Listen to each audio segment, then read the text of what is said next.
آلی شکستارا کی پشتی بحق خواجہ عثمان ہارونی مدد کلیا معین الدین چشتی بلغ العلا بکمالہ کشف الدجی بجمالہ حسنت جمیع خصالہ صلو علیہ وآلہ۔ محترم حضرات، ہر مقرر، ہر خطیب خطبہ مسنونہ کے بعد کسی نہ کسی آیت کریمہ یا حدیث پاک کو اپنا عنوان سخن بنایا کرتے ہیں۔ میں بھی اسی قانون کو اپناتے ہوئے ایک عظیم الشان آیت کریمہ کی تلاوت کیا۔ آئیے اس آیت کریمہ میں روشن ڈالنے کے لیے سب سے پہلے گنبد خضرا میں آرام فرمانے والے آقا و مولا حضور تاجدار مدینہ راحت قلب سینہ حضور احمد مجتبی محمد مصطفیٰ صلی اللہ تعالی علیہ وسلم کی بارگاہ مقدس میں اپنی غلامی کا ثبوت دیتے ہوئے پڑھی اللہم صلی علی اللہم صلی علی۔ بلند آواز سے، کسی کی آواز نہیں آ رہی ہے، زور سے پڑھی اللہم صلی علی سیدنا حبیبنا مولانا محمد بارک وسلم صلو علیہ صلاۃ و سلاما علیک یا حبیبی یا رسول اللہ صلی اللہ تعالی علیہ وسلم۔ حضرات، میں نے جو آیت کریمہ کی تلاوت کیا، اس کا مطلب، اس کا ترجمہ، اس کا میننگ، اس کا ارتھ سننے سے پہلے آپ لوگوں سے ایک بات پوچھنا چاہتا ہوں کہ آپ لوگ سننے کے موڈ میں ہیں؟ آپ سب سننے کے موڈ میں ہیں؟ تو ایک بار اپنے ہاتھوں کو فضا میں اٹھائیے اور کہیے لبیک یا رسول اللہ، لبیک یا رسول اللہ، اور بلند آواز سے لبیک یا رسول اللہ، لبیک یا رسول اللہ، لبیک یا رسول اللہ، اور زور سے کہیے تاکہ نبی کا اور عشق بیدار ہو جائے، نبی کی محبت دلوں میں اور روشن ہو جائے۔ لبیک یا رسول اللہ، لبیک یا رسول اللہ، یا رسول اللہ، یا حبیب اللہ، یا حبیب اللہ، یا نبی اللہ۔ اب بھی مجمع میں دم نہیں آیا۔ بہرحال میں اپنے گاؤں کے حالات سے اچھے سے واقف ہوں۔ میں حضرات، اللہ تبارک و تعالیٰ فرماتا اقیموا الصلاۃ وآتوا الزکاۃ وارکعوا مع الراکعین۔ اس کا مطلب، اس کا ترجمہ، اس کا میننگ یہ نکلتا ہے کہ نماز قائم کرو، نماز قائم کرو، زکات دو اور رکوع کرنے والے کے ساتھ رکوع کرو۔ نماز قائم کرو، زکات دو اور رکوع کرنے والوں کے ساتھ رکوع کرو۔ نماز قائم کرو تو سمجھ میں آیا، زکات دو تو سمجھ میں آیا، لیکن رکوع کرنے والوں کے ساتھ رکوع کرو، یعنی جماعت کے ساتھ نماز ادا کرو۔ بولیے بولیے، آپ لوگ یہاں جوش میں نہیں آ رہے ہیں، بولیے سبحان اللہ۔ اس لیے کہ نماز ایک ایسی عبادت ہے جب بندہ مومن نماز کے قریب ہونے کی کوشش کرتا ہے، جب بندہ نمازی بن جاتا ہے، انسان اپنے رب کا دیدار کرتا ہے۔ جب انسان نمازی بن جاتا ہے تو انسان رب کے قریب ہو جاتا ہے۔ جب انسان نمازی بن جاتا ہے تو گناہوں سے کوش و دور ہونے کی کوشش کرتا ہے۔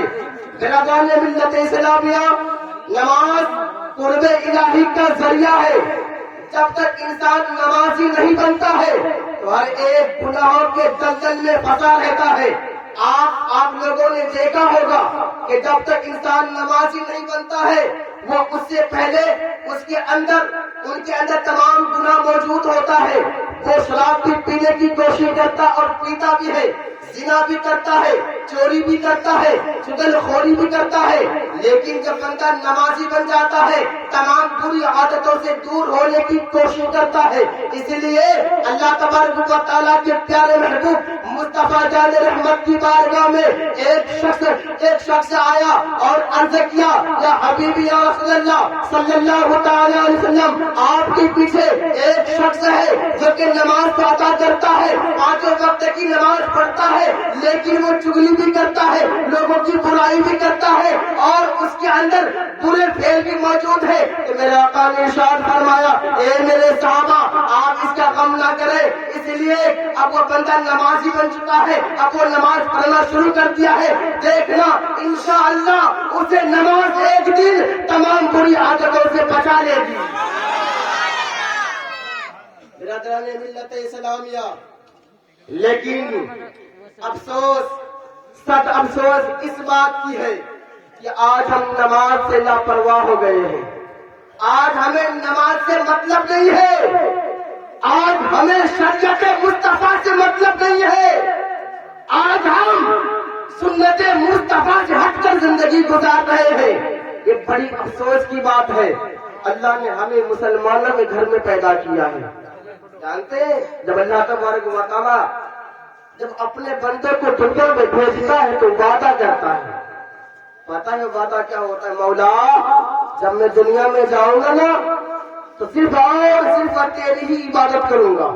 علماء کا توجہ، بندہ اپنے رب سے کیا وعدہ کرتا ہے؟ مولا جب میں دنیا میں جاؤں گا نا تو صرف اور صرف تیری ہی عبادت کروں گا، صرف اور صرف تیرا ہی چرچا کروں گا، صرف اور صرف تیرا ہی ذکر کروں گا۔ لیکن دنیا میں آنے کے بعد اس کا حال کیا ہوتا ہے کہ دنیا کی زندگی میں مشغول ہو جاتا ہے، دنیا کمانے میں مشغول ہو جاتا ہے، بڑے بڑے بلڈنگ کے چکر میں مشغول ہو جاتا ہے، زمین و جائیداد خریدنے کے چکر میں دین کو بھول بیٹھتا ہے، شریعت مصطفیٰ ہٹ کر حلال و حرام کا تمیز نہیں کرتا ہے۔ محترم حضرات، یہ دنیا فانی ہے، ایک دن ہر ایک کسی کو اس دنیا سے جانا ہے۔ آپ جائزہ لے لیجئے، آج ہم دنیا میں ہیں، ہمارے باپ ہے، اس سے پہلے دادا تھے، پردادا تھے، اس سے پہلے کوئی اور تھے، کیا بتائیے آج ہمارے دادا ہے، پردادا ہے، کہاں چلے گئے؟ کہاں چلے گئے؟ ان لوگوں نے بھی دنیا میں آئے، بہت کچھ کیے، اپنی اولاد کے لیے بہت سارے انہوں نے کام کیے، دن اور رات محنت کیے، لیکن اب وہ کہاں ہے؟ قبرستان میں پڑے ہوئے ہیں۔ ان کے بنائے ہوئے مکان میں، ان کی خریدی ہوئی زمین پر آج ان کی اولاد عیش و آرام کر رہے ہیں، اس کا حساب انہیں دینا ہوگا، چاہے وہ حرام کا کیا ہو یا حلال کا کیا ہو، لیکن اسے اس کا حساب دینا ہوگا۔ محترم حضرات، کہنے کا مقصد یہ ہے، یہ دنیا فانی ہے، ہر ایک کسی کو اس دنیا سے جانا ہے، خالی ہاتھ مت جاؤ، کچھ لے کر جاؤ، اچھے اعمال کر کے جاؤ۔ جب کل قیامت کے میدان میں اللہ تبارک و تعالیٰ سوال کرے، اس کا جواب دے دینا، مولا میں جو دنیا میں جانے سے پہلے وعدہ کیا تھا میں اس وعدہ کو پورا کر کے آیا، لیکن آج ہم خالی ہاتھ آئے تو خالی ہاتھ ہی واپس جا رہے ہیں۔ تو بتائیے جب کل قیامت کے میدان مجھ سے سوال کیا جائے گا، اے میرے بندے جب تم دنیا میں جا رہے تھے تو ہم سے وعدہ کیا تھا، اب پتا تم نے کیا کیا؟ تو ہمارے پاس کیا جواب ہوگا؟ ہم کیا جواب دیں گے؟ برادران ملت اسلامیہ، وقت ہمارے پاس بہت کم، بس مختصر میں آپ کو ایک واقعہ سنا کر اپنی جگہ لے لوں گا۔ آج ہر ایک کوئی پیسہ کماتا ہے، کوئی 20,000 کماتا ہے مہینے کا، کوئی 10,000 کماتا ہے، کوئی 30,000، اپنے حیثیت سے ہر کوئی اچھا پیسہ کماتا ہے، لیکن اس کی کمائی میں برکتیں نہیں ہوتی ہے۔ ہر کوئی یہ کہتا ہے کہ یار میں پیسہ تو بہت کماتا ہوں لیکن پیسے کو بچا نہیں پاتا ہوں۔ کیا ہم نے کبھی اس بات پر کبھی غور کیا؟ ہر روز مسجد میں آ کے کہتے ہیں حضرت کیا بتائیں بہت پریشان ہے، پیسہ تو بہت کماتے ہیں لیکن پیسے کو بچا نہیں پاتے ہیں، کبھی بیوی بیمار، کبھی بچے بیمار، کبھی ماں بیمار، کبھی یہ پریشانی، کبھی وہ بات، کبھی یہ بات، دنیا کی تمام پریشانی آتی رہتی ہے۔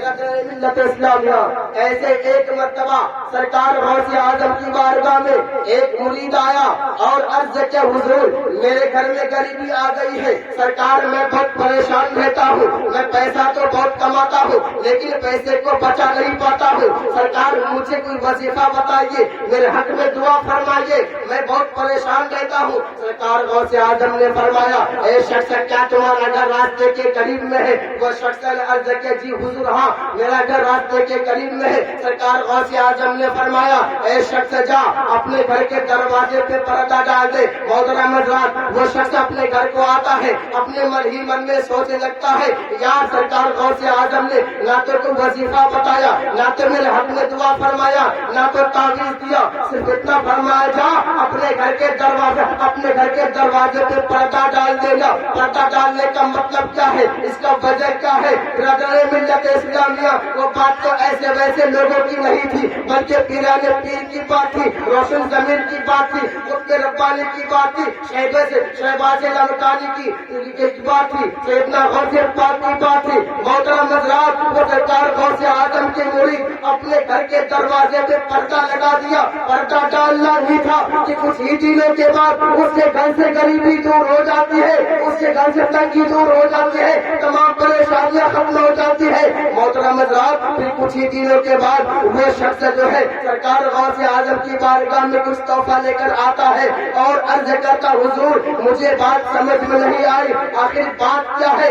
آپ نے صرف ہمیں پردہ ڈالنے کا حکم دیا, آپ نے نہ تو ہمیں کوئی وظیفہ بتایا, نہ تو تعویذ دیا, نہ تو میرے حق میں دعا فرمایا. سرکار میں نے آپ کی بات کو مان کر اپنے دروازے پہ پردہ ڈال دیا. سرکار جس دن سے میں نے اپنے دروازے پہ پردہ ڈالا ہے اسی دن سے میرے گھر سے غریبی دور ہو گئی ہے. سرکار میرے گھر سے تنگی ختم ہو چکی ہے, اب تمام پریشانیاں ختم ہو چکی ہے, اب میری زندگی خوشحالی ہو گئی ہے. سرکار اس کا وجہ کیا ہے, اس کا مطلب کیا ہے؟ برادران ملت اسلامیہ سرکار غوث اعظم نے فرمایا اے شخص سن, تمہارا گھر ہے وہ راستے کے قریب میں ہے اور اس راستے سے ہر قسم کے لوگ گزرا کرتا ہے, اس راستے سے بے نمازی بھی گزرتا ہے. اے میرے مرید سن, جب تیرے گھر کے اندر اس بے نمازی کی نظر جاتی ہے, جہاں پر جاتی ہے وہاں کی برکتیں ختم ہو جاتی ہے, وہاں کی رحمتیں چلی جاتی ہے. اے چولی کے سنی مسلمانوں اب مجھے کہہ لینے دیا جائے کہ جب ایک بے نمازی کی نظروں کا یہ عالم کہ جہاں پر اس کی نظر پہنچ جائے وہاں کی برکتیں ختم ہو جائے, وہاں کی رحمتیں چلی جائے. اب مفتی رضا قادری کو بولنے دیا جائے کہ جس گھر میں سب کے سب لوگ بے نمازی ہو, کیا اس گھر میں برکتیں ہوگی؟ کیا اس گھر میں رحمتیں ہوگی؟ مجھے آپ لوگ جواب دیجیے کہ جب ایک بے نمازی کی نظر کا یہ عالم جہاں بھی وہ نظر ڈال دے وہاں کی رحمتیں چلی جائے, وہاں کی برکتیں ختم ہو جائے, اور جس گھر میں سب کے سب لوگ بے نمازی رہتا ہو کیا اس کی کمائی میں برکتیں ہوگی؟ کیا اس کی کمائی میں رحمتیں ہوگی؟ اس کے گھر میں پریشانیاں نہیں آئے گی تو اور کیا آئے گی؟ اس کے گھر میں مصیبتیں نہیں آئے گی تو اور کیا آئے گی؟ پھر کہتے صاحب ہم پریشان رہتے ہیں, بہت پیسے کماتے ہیں, لیکن ہماری کمائی میں برکتیں نہیں ہوتی ہیں. محترم حضرات اس کا واحد وجہ, اس کا اصل وجہ یہی ہے کہ آج ہم نے سنت مصطفیٰ سے دوری بنا لیا ہے, آج ہم نے دین سے کوسوں دور ہو گئے ہیں, آج ہم نے شریعت مصطفیٰ کو بھول بیٹھے ہیں, آج ہم نے طریقے مصطفیٰ سے ہٹ کر زندگی کو گزار رہی ہے. یہی وجہ ہے کہ آج ہماری نہ تو دنیا میں کوئی عزت ہے نہ شہرت ہے, کوئی بھی آ رہا ہے ہمیں ٹھکرا کے چلا جا رہا ہے. ورنہ یہ قوم ایسی شکتیشالی قوم ہے, آپ صحابہ کرام کی زندگی کا جائزہ لے تو پتا چلے گا. یہ قوم ایک ایسی معتبر شکتیشالی قوم ہے کہ جسے دنیا دیکھ کر ڈرتی تھی, لیکن آج ہمارا حال یہ بن چکا ہے کہ کوئی جو بھی آتا ہے ہمیں ٹھوک کر چلا جاتا ہے, ہمیں ٹھوکرا کر چلا جاتا ہے. اس کا وجہ اس کا پتہ جانتے کیا ہے کہ آج ہم نے شریعت مصطفیٰ سے دوری بنا لیا ہے, سنت مصطفیٰ سے ہٹ کر زندگی گزار رہے ہیں. ایک واقعہ اور سن لیجیے مختصر میں, توجہ ہے اور 5 منٹ بولے. ایک مرتبہ حضرت عیسیٰ علیہ السلام سفر فرما رہے تھے. ایک مرتبہ حضرت عیسیٰ علیہ السلام سفر فرما رہے تھے. ان کا سفر کسی بستی سے ہوا. حضرت عیسیٰ علیہ السلام کسی بستی سے گزرے تو انہوں نے کیا دیکھا, اس بستی میں خوشحالی آبادی ہوا کہ لوگ اپنی زندگی بڑے اچھے سے گزار رہے ہیں، اور گاؤں میں جو ہے بڑی ہریالی ہے، ہرے بھرے ہیں، ہر طرف انسانی آبادی ہے، لوگ بڑے خوش نظر آ رہے ہیں۔ تو حضرت عیسیٰ علیہ السلام اس منظر کو دیکھ کر بڑے خوش ہوئے۔ حضرت عیسیٰ علیہ السلام اس منظر کو دیکھ کے جو بڑے خوش ہوئے، لیکن کچھ ہی دنوں کے بعد جب حضرت عیسیٰ علیہ السلام جب اسی گاؤں سے گزرے تو کیا دیکھتے ہیں، اب پہلے کی طرح وہ آبادی نہیں رہ گئی ہے، اب وہ بستی الٹ پلٹ کر دی گئی ہے، اب وہ بستی جو ہے ویران ہو چکی ہے، اب وہاں کے لوگ سب ہلاک ہو چکے ہیں، جو ہری بھری تھی سب جو ہے جل پل کے راکھ ہو چکے ہیں، جو پانی کے قصبے ابل رہے تو وہ بھی سوکھے پڑے ہوئے ہیں۔ حضرت عیسیٰ علیہ السلام نے جب اس منظر کو دیکھا، رب کی بارگاہ میں عرض کیا، مولا اس کا کیا وجہ ہے، اس کا کیا مقصد ہے؟ میں اسی گاؤں سے کچھ دن پہلے گزرا تھا، یہاں کے لوگ بڑے خوشحالی سے زندگی گزار رہے تھے، اس گاؤں میں بڑی آبادی تھی، یہاں کے لوگ چہرے سکون سے اپنی زندگی کو گزار رہے تھے، مولا آج میں پھر اسی گاؤں سے گزر رہا ہوں، اس گاؤں کی حال ایک دم بدحالی ہو چکی ہے، مولا اس کا وجہ کیا ہے، اس کا مطلب کیا ہے؟ رب تبارک و تعالیٰ کی جانب سے آواز آتی ہے کہ اے میرے نبی عیسیٰ سنو، پہلے یہ لوگ میری فرما برداری کرتا تھا، میری عبادت و ریاضت کرتا تھا، لیکن اب یہ لوگ ہم سے دوری بنا لیا ہے، اب یہ لوگ مجھ سے محبت کرنا بند کر دیا ہے، اب یہ لوگ جو ہے دنیا دار بن چکا ہے، اب یہ لوگ جو ہے دین سے مطلب نہیں رکھا ہے، اس لیے ہم نے اسے جو ویران کر دیا ہے، اسے تباہ اور برباد کر دیا ہے۔ برادران ملت اسلامیہ، اب آئیے اپنے گاؤں کا جائزہ لیجئے، اپنے بستی کا جائزہ لیجئے، کیا ہماری بھی بستی خوشحالی ہے یا نہیں ہے؟ کیا ہم لوگ خوشحالی زندگی جی رہے یا نہیں جی رہے ہیں؟ برادران ملت اسلامیہ، اگر ہم لوگ اپنی زندگی کو خوشحالی سے نہیں جی رہے ہیں تو کیوں نہیں جی رہے ہیں؟ اگر میرے گاؤں میں کوئی اگر خوشحال نہیں ہے تو کیوں نہیں ہے؟ اس کا وجہ کیا ہو سکتا ہے؟ محترم حضرات، جب آپ غور کریں گے تو پتا چلے گا، اس لیے کہ آج ہم نے شریعت مصطفیٰ سے بھٹک چکے ہیں، آج ہم نے سنت مصطفیٰ سے ہٹ کر زندگی کو گزارنا شروع کر دیا ہے۔ جہاں پر ہمیں طریقے مصطفیٰ پہ زندگی گزارنی تھی، وہیں پہ آج ہم کسی ایکٹر، کسی سنگر، کسی فلمی اداکارہ کی زندگی کو اپنا فیشن بنا لیے۔ یہ تو جسے کپڑا پہننے کا ڈھنگ نہیں ہے، جسے بال کٹانے کا ڈھنگ نہیں ہے، آج ہم اسے اپنا ہیرو مانتے ہیں۔ مسلمانوں کہاں کو